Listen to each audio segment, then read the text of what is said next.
Today I am going to be talking about what happens to your body when you give up alcohol, specifically your metabolism. And I chose this topic because if you're watching this right after I've made it, it's the beginning of February, and I know so many people that do a dry January, and some of them did not make it through the whole month without drinking, and some of them are continuing their journey of not drinking through February, and maybe even longer, because they have said they are sober curious. So if you're sober curious, or you're just thinking of cutting back a little bit on the amount of alcohol you consume, stick around because I've got a lot of great information for you. Welcome to Boom 50 Fitness, your channel for all things health and fitness in your 50s and beyond.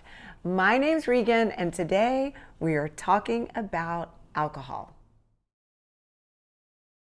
So after that intro, you're probably wondering whether or not I drink alcohol.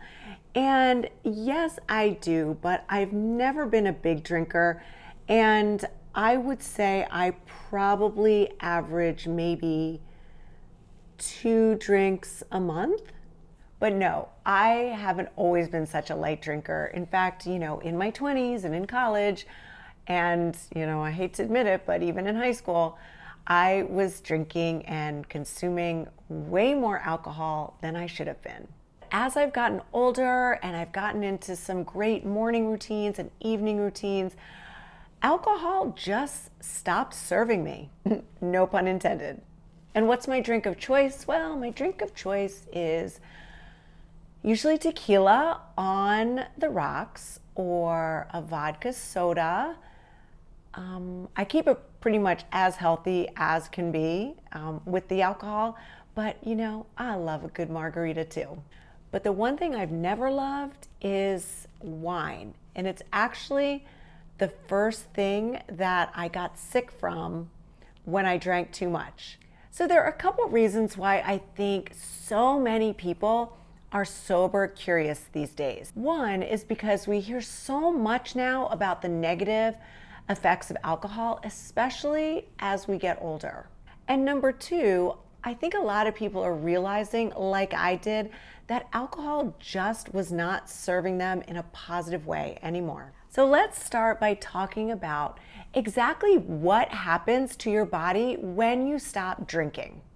If you drink anywhere from 3 or more days a week, weeks 1 and 2, when you stop drinking, are gonna be really tough. But why is that? Well, that's because weeks 1 and 2 are a clinical detox period. These are the weeks when someone might experience symptoms like insomnia, fatigue, depression, night sweats, and things along those lines. I found this really interesting. By the end of 2 weeks, your liver is almost fully recovered. Basically, when you drink alcohol, cells in your liver die. Now, they will regenerate themselves, but it gets harder and harder as we get older. And prolonged alcohol use can make it much, much harder for your body to regenerate these cells. Unfortunately, with prolonged misuse of alcohol, your body will have a really, really tough time regenerating these cells. Okay, Fiona just jumped off the couch because she thought she heard someone at the door. What you really want to try to avoid is the buildup of fats in the liver. That's called cirrhosis. But the good news is after just those 2 weeks, you will start to see the signs of a healthier liver. The most noticeable physical signs will be you have more energy, your eyes might look brighter, and your skin might look a lot better. But you have to be patient because it's after the first 2 weeks where you're going to see, oh, she's back, the most physical and mental benefits. You're most likely going to start sleeping a lot better, and giving up alcohol can really help with your digestion. Did you know the #1 cause of leaky gut is alcohol consumption? And this is the time frame after those 2 weeks where people start to notice less bloating, less puffiness, and this is when the weight can start to come off. And it may just be because your body's been holding on to excess fluid. Lots of studies have shown that moderate drinking is not associated with weight gain, but excessive drinking is. And we all know that alcohol is just empty calories. And if you're wondering what moderate drinking is considered in these studies, it's 1 glass of alcohol per week. And that would be a 12-ounce regular beer, a 5-ounce glass of wine, or 1.5 ounces of a hard alcohol, like whiskey, vodka, tequila, all that good stuff. On Saturday night, I went out to dinner with one of my friends and she said, "Oh, let me take you to this whiskey bar that I really like." And I was like, all right. So of course I had a little bit of whiskey. And did I like it? You know what? There's so many other drinks that I would rather choose, but it was fun. But anyway, I know that doesn't sound like a lot of alcohol if you are a moderate drinker. So don't get mad at me. I'm not the one who makes the rules. So any more than moderate is considered excessive drinking. But what do they take into consideration when coming up with these guidelines? The main thing they take into consideration are the risk factors. And the factors associated with more than moderate drinking include cancer, heart disease, stroke, drunk driving, fighting, and other illegal activities. So if you stay in that low to moderate range, you don't have to worry about those risk factors. So maybe if you are considered an excessive drinker, it's time to just scale back, and maybe you don't give it up completely, but you go into that moderate range. And if weight loss is one of your goals, it's after the first 2 weeks when the magic starts to happen. Now, I touched on the empty calories, but why do you lose weight when you stop drinking alcohol? So number 1 is that you start to consume fewer calories. So if you're drinking 3 or more times a week, whether it's 1 glass or 2 glasses of your favorite beverage, you could be racking up 1,000 to 3,000 more calories that your body doesn't need. So if you give up the alcohol, you'll obviously be creating a calorie deficit that your body is just not used to. Okay, and then number 2 is as we get older, our body will metabolize the alcohol before it will metabolize fat. So in simple terms, your body goes into overdrive trying to metabolize that alcohol, and it just leaves that fat sitting there. And where does that fat like to hang out? It usually likes to hang out right around the midsection. I know you know that term, beer belly. Well, that's where it came from. And unfortunately, that is the type of fat that is the most physiologically dangerous to your body. And number 3, which is my favorite, once you give up alcohol, it will be easier to gain and maintain lean muscle mass. Wait, what? Why is that? Because alcohol can negatively affect muscle growth. I bet you didn't know that, did you? And that's because alcohol interferes with the signaling pathways that tell your body whether to gain or maintain muscle mass. Alcohol can also lower testosterone levels, making it even harder to build muscle. And if you've been on this channel for a little while, you know that even if you're female, you need testosterone. And one of the symptoms of low testosterone is low energy, and that will make it even harder for you to work hard when you're in the gym. And you need that energy to work at a level where you're building lean muscle. Okay, and number 4 is alcohol is a stressor on the body. So that means it will automatically raise cortisol levels. And yet it will raise cortisol levels higher than what would be considered normal. And here's a little fun fact.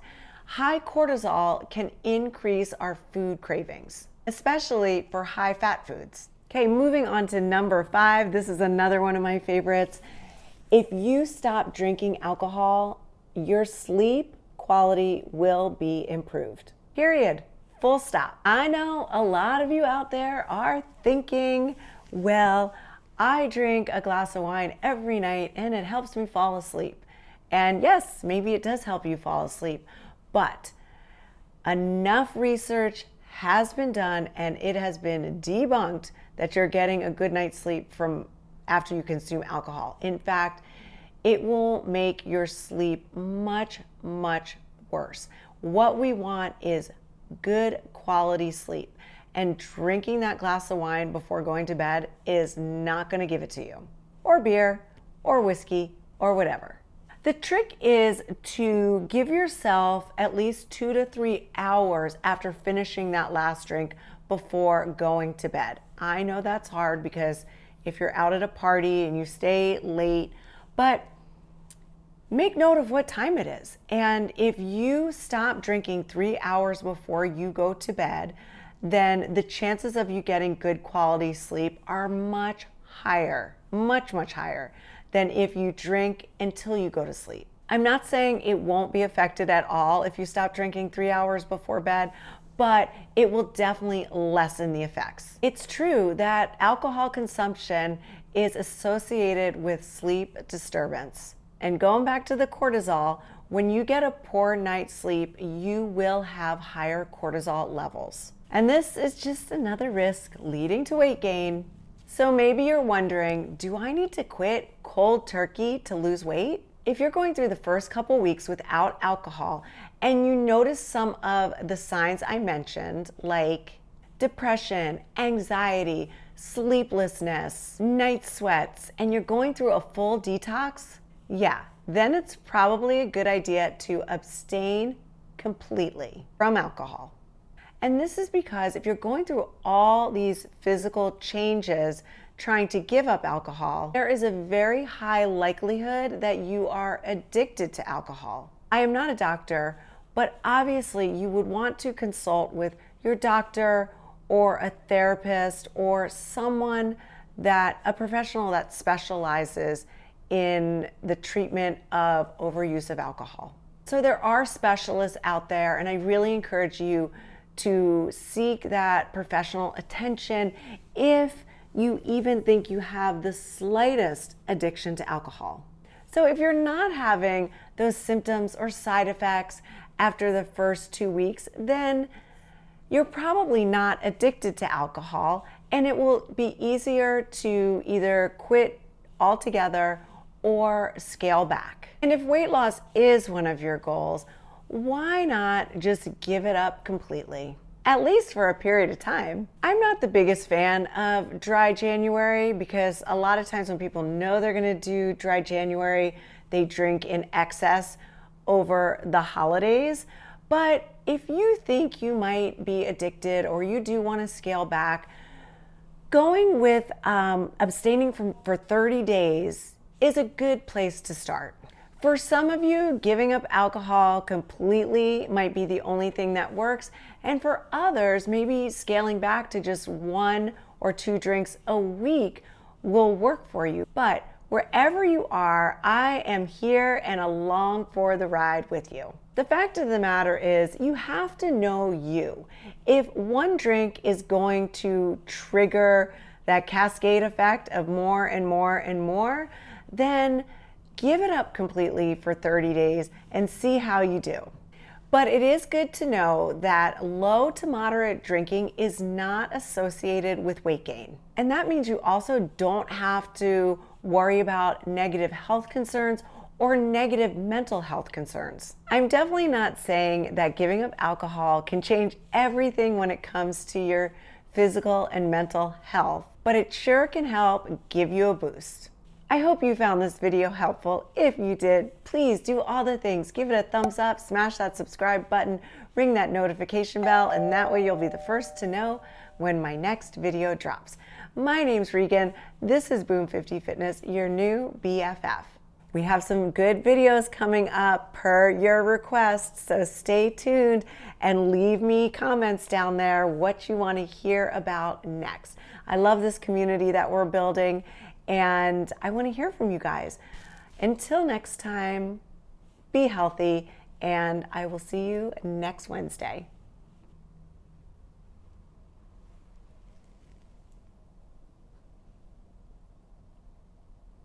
Fiona says bye-bye.